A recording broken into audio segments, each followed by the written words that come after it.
Have you ever felt like you don't fit into the world? No. That's too broad. Have you ever felt like you interact differently in the world than others? Have you ever done things that got you weird looks or doing something you could not really control?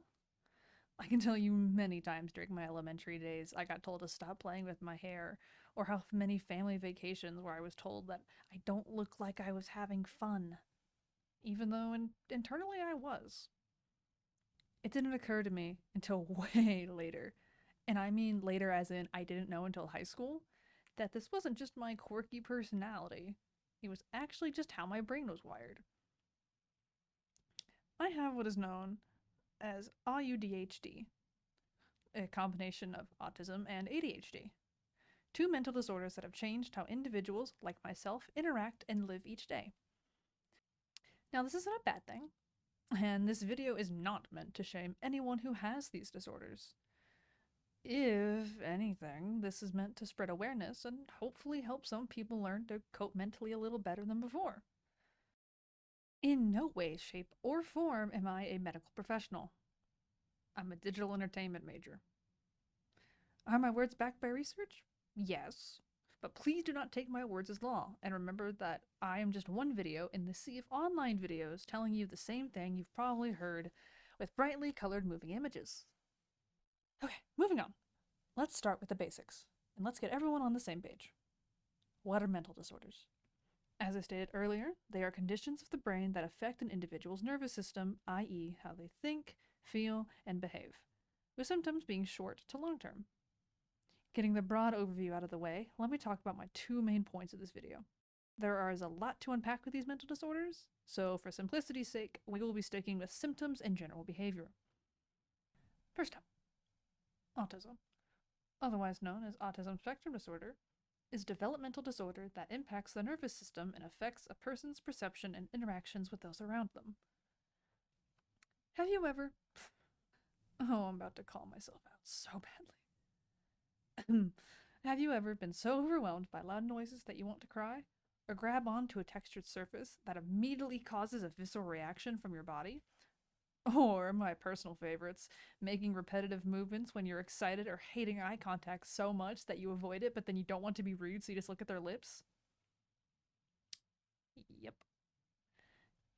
Now, this is only the tip of the iceberg. I may have not listed your exact experience or what you feel.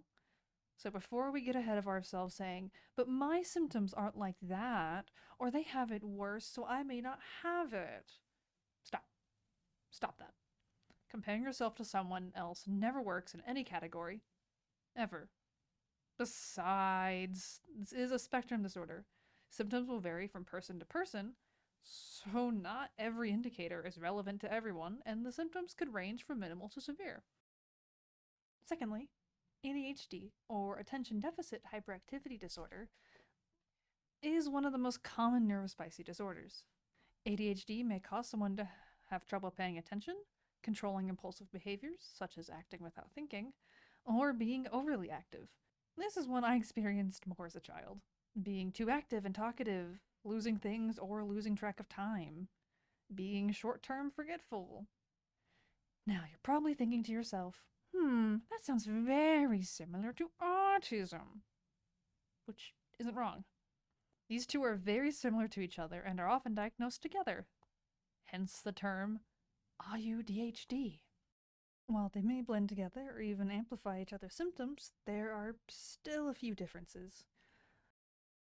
Anyways, I know this seems like a lot to take in, and it is a lot to deal with. But buckle up because we still got more to go. Now it's time to actually get onto the topic of the video. What are some good ways to deal with it?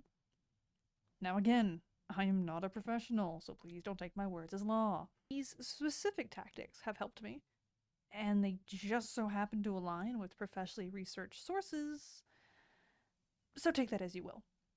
I hope some of these help, and if they don't, don't sweat it. First up, gamification. We like dopamine, and we love the satisfaction of getting gratified or something that makes us happy. So, make tasks a game. If you dread doing chores, then give yourself a list of chores to complete, and once you've completed them, give yourself a fun reward. Keeping organized. We deal with the out of sight, out of mind situation a lot. So, it'd be beneficial to write down lists where you can and keep them where you can see them. Save dates, write down grocery lists, write down what pops into your head. This will keep you on top of everything you need to remember. Setting timers. We lose track of time, especially when it comes to our hyperfixated topic. So if you have somewhere to be at a certain time, then set a timer to keep you on track. Taking breaks. It is important to stay busy, and we love doing tasks, but sometimes the tasks can become overwhelming. So it is important to remember to take breaks. Go make a snack, stand up and stretch, or the most beneficial of all, go walk. Having AuDHD is a process to deal with, and it will always be a part of us, but that doesn't mean it always has to be a bad thing. Make it work for you. So, no matter what side you're on, or how difficult some days might be, remember you are doing great and you can face the day ahead. Of course, those are things that I wish someone told to me when I was younger. So maybe it helps someone else out there feel a little bit better and less alone. I hope you've all learned something. Until next time, friends.